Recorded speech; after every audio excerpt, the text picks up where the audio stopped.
June 12, 2026. The NASDAQ opening bell rings in New York City, and in 60 seconds, history is made. $75 billion raised in a single day. The largest IPO in the history of human civilization. SpaceX, a company that builds rockets, was now worth more than Amazon, more than Meta, more than entire nations. But 18 years earlier, this same man had given his own company less than a 10% chance of surviving. 3 rockets, 3 explosions. One last chance. This is the real story of SpaceX. The year is 2002. Elon Musk is 30 years old.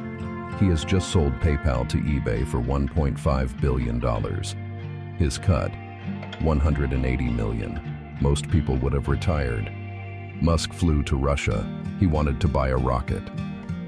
His plan was to buy old Soviet intercontinental ballistic missiles, repurpose them, and launch a greenhouse to Mars.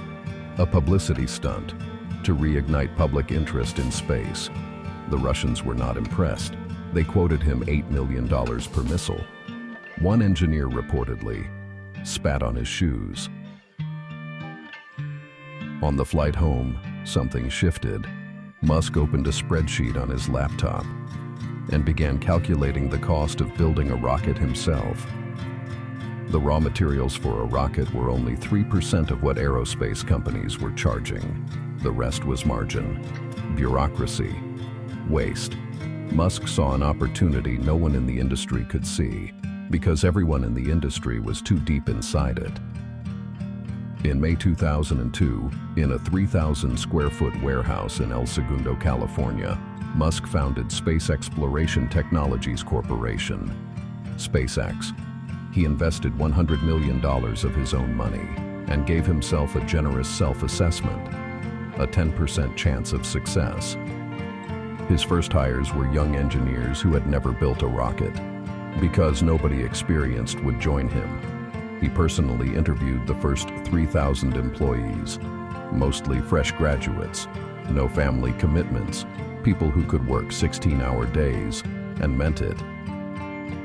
They named their first rocket Falcon 1, a tribute to the Millennium Falcon, its engine, Merlin, its mission, reach orbit for a fraction of what NASA was spending. The first launch was scheduled for March 2006.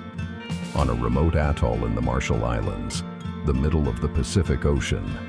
There was nowhere more isolated and nowhere more appropriate for what was about to happen. March 24, 2006. Falcon 1 lights its engine, clears the tower, 33 seconds into flight. A corroded fuel line nut. The engine fails. The rocket crashes back to Earth in a fireball. Musk told his team to get back to work. They had another rocket. March 2007, launch number 2. This time the rocket almost makes it, nearly 180 miles above Earth. A fuel slosh problem kills the engine. The rocket tumbles back into the ocean. By 2008, Musk was in crisis. SpaceX was burning through cash. Tesla, his electric car company, was also dying. He was reportedly waking from nightmares, screaming in physical pain, both companies on the edge of extinction simultaneously. August 3, 2008, attempt number 3. This time the rocket separates cleanly. Then the first stage, still carrying residual fuel, slams back into the second stage on the way down. Both stages destroyed. Another explosion. Musk gathered his team. He had one message. We have enough money for one more launch. If this fails, SpaceX is finished. September 28, 2008. The last $30 million Musk had, split between SpaceX and Tesla. Every engineer who had worked on Falcon 1, watching on screens. The countdown begins. It clears the tower. The first stage burns clean. Separation, perfect.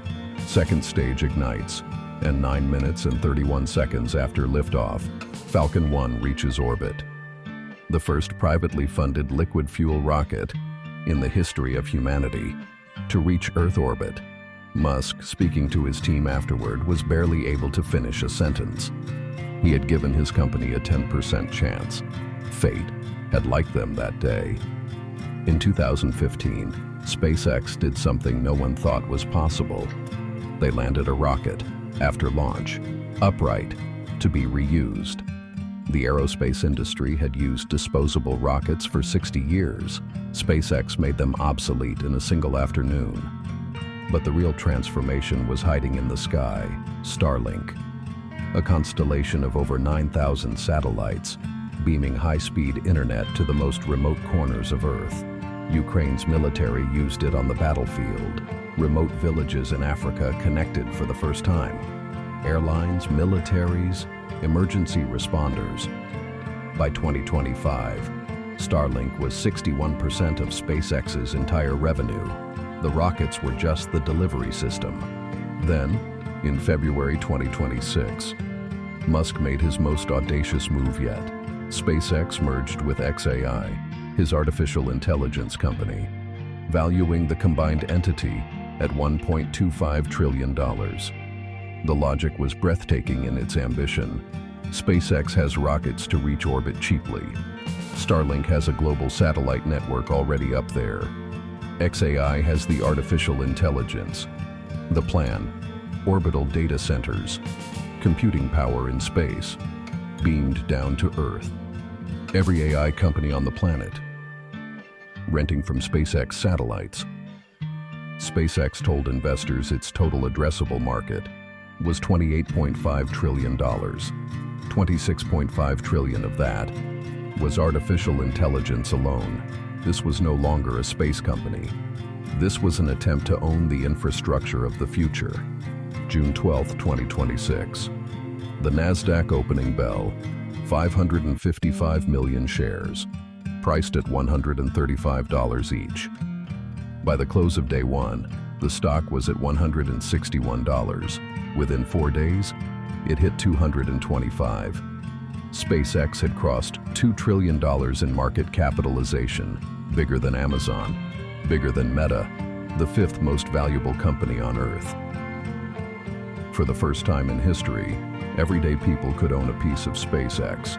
Musk allocated 30% of the IPO to retail investors, 3 times the normal allocation, a deliberate choice to build the same retail army that made Tesla unstoppable. But the IPO prospectus revealed something uncomfortable. Despite $18.7 billion in revenue, SpaceX posted a net loss of $4.9 billion in 2025. The culprit, xAI. The AI division lost $6.3 billion in a single year. Starlink, the most profitable segment, was subsidizing all of it. The AI data centers are burning capital at a rate that would bankrupt most companies.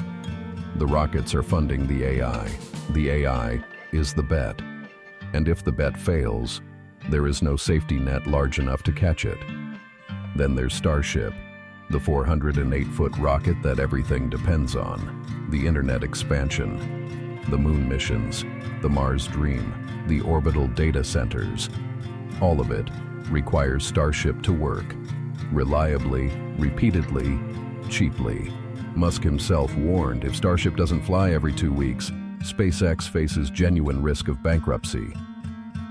So, what is SpaceX really worth? $2 trillion?